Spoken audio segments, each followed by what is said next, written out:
அன்பார்ந்தவர்களே, சோதியோன் வெற்றி படலம் சொல்லி சோசுவன் வெற்றி படலம் சொல்லி முடித்த பிறகு சேதையோன் கெதியோன் அவனுடைய வெற்றி படலத்தை பற்றி இறையடியார் வீரமாமுனிவர் நமக்கு தருகின்றார்.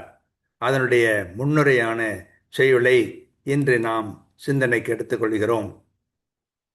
சேதையோன் என்று சொல்லுகிற அந்த பெருமனிதரை நாம் கெதியோன் என்று சொல்லுகிறோம். ஆகவே இது யார் என்று மயக்கம் கொள்ள வேண்டிய அவசியமில்லை.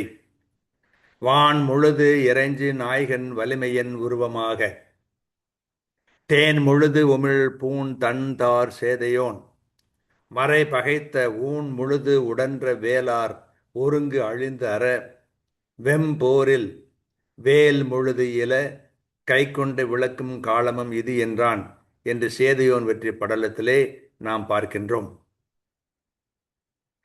தேனை மிகுதியாக பொழிகின்ற குளிர்ந்த பூமாலை அணிந்த சேதையோன், அதாவது கெதியோன், வேதத்தை பகைத்த தம் உடல் முழு வலிமையோடு போருக்கு வந்த வேற்படை வீரர் ஒருங்கே அழிந்து கெடுமாறு கொடிய போரில் வேல் முதலிய கருவிகள் முழுவதும் ஒன்றும் இல்லாமல் வானுலகம் முழுவதும் வணங்கும் ஆண்டவனது வலிமையின் உருவமாக தான் படைக்கருவியாக கொண்ட விளக்கம் எக்காலமும் இவை என்றான்.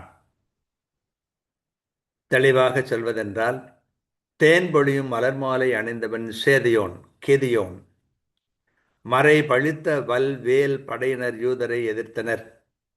அவர்களை போர்க்கருவிகள் எதுவும் இல்லாமல் சேதியோன் வென்றான். வானுலகம் ஆளும் இறைவனின் ஆற்றலை விளக்க எக்காலமும் விளக்கும் போர்க்கருவிகள் ஆயின என்ற அற்புதமான நம்பிக்கை அறிக்கையை சேதையோன் வெளியிடுவதை இந்த செயல் மூலமாக பார்க்கிறோம். வான் முழுது இறைஞ்சு நாயகன் வலிமையின் உருவமாக தேன் முழுது உமிழ் பூந்தண்டார் சேதையோன் மறை கைத்த ஊன் முழுது உடன்ற வேளார் ஒருங்கு அழிந்த அற வெம்போரில் வேன் முழுது இலகை கொண்ட விளக்கும் காலமும் இது என்றான் சேதையோன். ஆகவே கடவுளை பொறுத்தவரையில் அவருடைய அடியார்களுக்கு அவர் தருகிற வலிமை என்பது ஏதோ புறத்தே நாம் காணுகின்ற பொருள்கள் அல்ல. இவருடைய வலிமை உள்ளத்திலே இருக்கும். எதை கொண்டும் செயலாற்ற முடியும். வல்லவனுக்கு புல்லும் ஆயுதம் என்பது போன்று கடவுளுக்கு எதுவுமே போர் கருவியாகிவிட முடியும் என்ற அற்புதமான ஒரு கருத்தை இந்த செய்யுள் மூலமாக இறையடியார் வீரமாமுனிவர் நமக்கு தருகிறார். ரசிப்போம். வாழ்க.